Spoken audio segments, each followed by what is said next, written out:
मैं आप लोगों को ऐसे शिष्य बनाना चाहता हूँ, वैसे तो आप हो, सभी हो लगभग, जो बुद्धिमत्ता से आपूरित हो, बहुत ज्ञानवान हो, प्रज्ञावान हो, मेधावान हो, बुद्धिमान हो, होशवान हो, तो फिर सारी चीज़ें ठीक होंगी।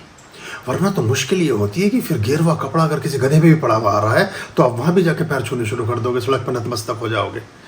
तो ये रंगों से बचो और चीज़ों से बचो, वास्तविक पदार्थ की पहचान की तरफ अपनी दृष्टि का विकास करो, तो बड़ी बात हो जाएगी। इसमें हमारा बड़ा नुकसान हुआ है, क्योंकि ये मैं आपके मिथक थोड़े थोड़े कभी कभी छोटे छोटे मोटे तोड़ता रहता हूँ, ताकि आप ये किसी परिधि में फंस करके किसी प्रकल्प के शिकार ना कभी हो जाएं। अब एक नई तरह के संघर्ष शुरू हो गए हैं हिंदुओं के कुछ गुरुओं के, मैं स्टेटमेंट और सब देख रहा हूँ, सबसे वो ठीक नहीं है। ये भी विधर्मियों का और विदेशियों का और बाकी लोगों का ही नैरेटिव है। लेकिन अगर आप प्रज्ञावान और बुद्धिमान और मेधावान हैं तो सूक्ष्म चीज़ों में आगे पीछे ना पड़े, क्योंकि कोई ना बड़ा है, ना कोई कहीं छोटा है, ना कोई अज्ञानी है, ना कोई ज्ञानी है, सब अपना अपना रोल प्ले कर रहे हैं। तो उसको करते जाएं। कुछ आजकल एक नया सा संघर्ष छिड़ रहा है, कोई किसी को कुछ बता रहा है, कोई किसी को कुछ बता रहा है, तो वो अच्छा नहीं है। उससे अंततः सनातन और हमारे वैदिक धर्म का ही नुकसान होता है बाद में। उससे में बचना है। सभी लोग अच्छे हैं, सब लोग अपने अपनी शक्ति सामर्थ्य, और अपनी सामर्थ्य भी किसी की नहीं होती, ये भी मैं आपको स्पष्ट करना चाहता हूँ। देखिए, एक आदमी है, उस आदमी का मन 24 घंटे किसी काम में लगा हुआ है कि फैक्ट्री लगा लूँ, मैं दुकान खोल लूँ, मैं कोचिंग इंस्टीट्यूट चला लूँ, मैं छोले भटूरे का वो खोल लूँ, स्टॉल लगा लूँ, मैं कोई ढाबा खोल लूँ, मैं कुछ भी, मतलब कोई भी बिजनेस ही कर लूँ। ये एक विचार ही तो है।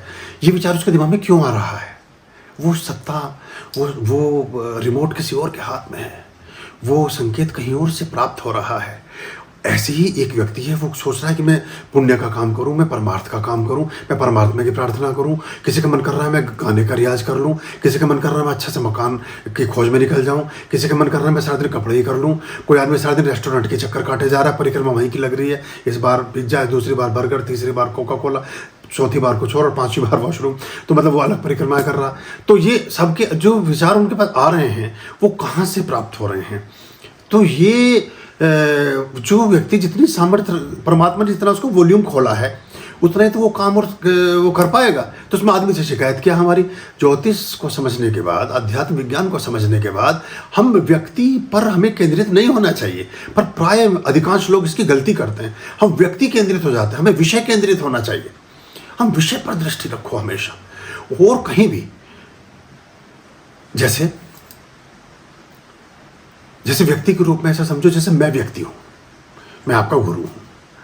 बहुत सारे शिष्य जो प्राथमिक परिधि में होते हैं, प्राथमिक दीर्घा में होते हैं, वो मुझे प्रभावित करने के लिए बहुत सारे उपाय और काम करना शुरू करते हैं, परिश्रम करना शुरू करते हैं। वो गलती कर जाते हैं। उनको विषय के प्रति समर्पित और डिवोटेड होना चाहिए, उस विषय को डूब जाना चाहिए, उस विषय में उसको आत्मसात कर लेना चाहिए। तो अगर आप उस विषय में डूब गए, उस विषय को आपने एकदम आत्मसात कर लिया, तो मैं तो हो ही गया, क्योंकि वो विषय ही मेरा दिया हुआ है।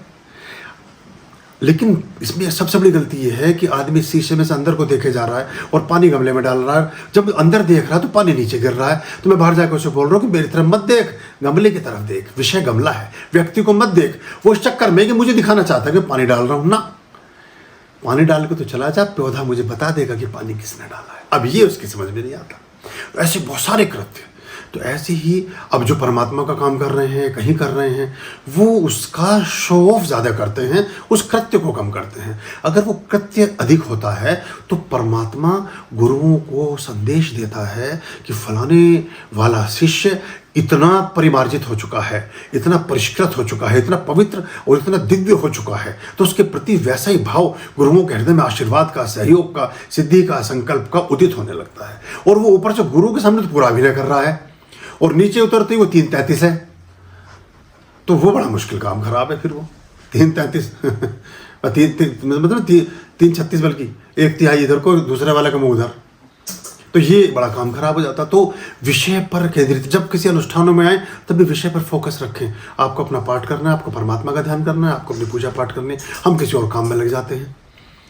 तो ये इससे बच गए अगर आप, तो चले तिहरी भजन को ओटन लगे कपास, कपास को साइड में चलने दो, उसमें ओखली और मुसल, आप अपना साइड में बैठ के आनंद लो। जो मैंने बताया था कि वो पानी हिलना नहीं चाहिए, वो फिर सब कुछ दिखाई नहीं देती, क्योंकि भी एक विकार है। 24 घंटे दूसरों के कामों को देखते रहना, ये दूसरे को ज्ञान देते रहना। खुद ने कभी कमल का फूल पकड़ा नहीं, 50 लोगों को ज्ञान दे रहा, वो ऐसे खोलते हैं वैसे खोलते हैं। तू अपना तो खोल भाई, पहले घूंघट के पट खोल तो ही पिया मिलेंगे। ये मतलब परमात्मा ये लिखा उनके लिए गया था, लोगों ने फिल्मों में डाल के खराब कर दिया। आर्यं शरणं शुभमस्तु, संभव करणं हरमस्तु, देवं वर्णं कर्मस्तु, पापं चरणं परमस्तु, पापं धर्मं मर्मस्तु, तारं कर्मं धर्मस्तु, हृदयं बीजं धर्मस्तु, शोकं दुःखं हरमस्तु, शोकं दुःखं हरमस्तु। आर्यं शरणं शुभमस्तु, संभव करणं हरमस्तु, देवं वर्णं कर्मस्तु, पापं चरणं परमस्तु, पापं धर्मं मर्मस्तु, तारं कर्मं धर्मस्तु, हृदयं बीजं धर्मस्तु, शोकं दुःखं हरमस्तु, शोकं दुःखं हरमस्तु, पापं धर्मं मर्मस्तु, तारं कर्मं धर्मस्तु, हृदयं बीजं धर्मस्तु, शोकं दुःखं हरमस्तु, शोकं दुःखं हरमस्तु, शोकं दुःखं हरमस्तु।